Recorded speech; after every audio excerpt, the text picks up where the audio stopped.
નમસ્કાર મિત્રો, તો હું છું રિપોર્ટર પ્રદીપ. તો આપણે ખેડૂત પુત્રની મુલાકાત લઈશું અને તેને આપણે થોડી ઘણી ચર્ચા વિચારણા કરીશું. હાલો વિક્રમભાઈ, કેમ છે? મજામાં? બસ એકદમ આનંદ. તો આપણે આ પેટ્રોલ ડીઝલના ભાવ વધતા છે તો તેના બાબતે તમે શું કહેવા? હાલની પરિસ્થિતિને જોઈએ આપણે તો પેટ્રોલ પંપ પર તો પહેલા તો બહુ લાંબી લાઈન હોય છે અને આપણે અહીંયા જાવી તો આપણો વારો આવે એટલે આપણને એમ કહેશે કે 1000 રૂપિયાનું મળશે, એથી વધારે નહીં મળે. હવે 1000 રૂપિયાને પેટ્રોલ ડીઝલમાં આપણે એક તો 20 કિલોમીટર લાંબા થયા હોય અને એ પાછું આપણને 1000 રૂપિયાનું ડીઝલ આપે તો એ કેમ પણ થાય? અને પાછા એ આપણને એમ કે તમારે લેવું હોય તો લ્યો, નકર કાંઈ નહીં. તો અહીંયા હાલો, તમે મારે અરે હાલો.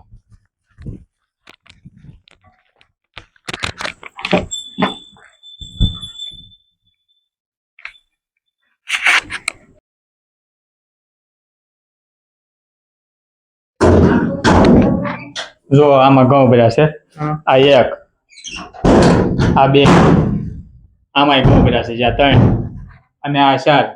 હજી અહીંયા લો.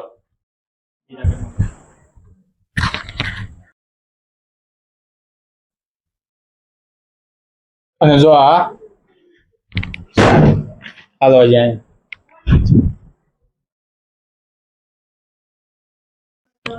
જો આ થેલીઓ પડી ને એ બધામાં તલ છે, આમાં કોઠલામાં ભર્યા છે, હજી ઘઉં ભર્યા છે. અને જો ઓલું છે ને એમાં બાજરો છે, ઓલી પેટીમાં. હવેથી ખેડૂતોનો રૂલ્સ, ખેડૂતોના નિયમ પ્રમાણે હાલ છે બધું, બરોબર? ઈ કેમ કહેતા કે તમારે લેવું હોય તો લ્યો, નગર કાંઈ નહીં. તો આપણે એમ જ કહેવાનું છે 3000 નું મણ તમારે લેવું હોય તો લ્યો, નગર કાંઈ નહીં. આપો વોટ હજી.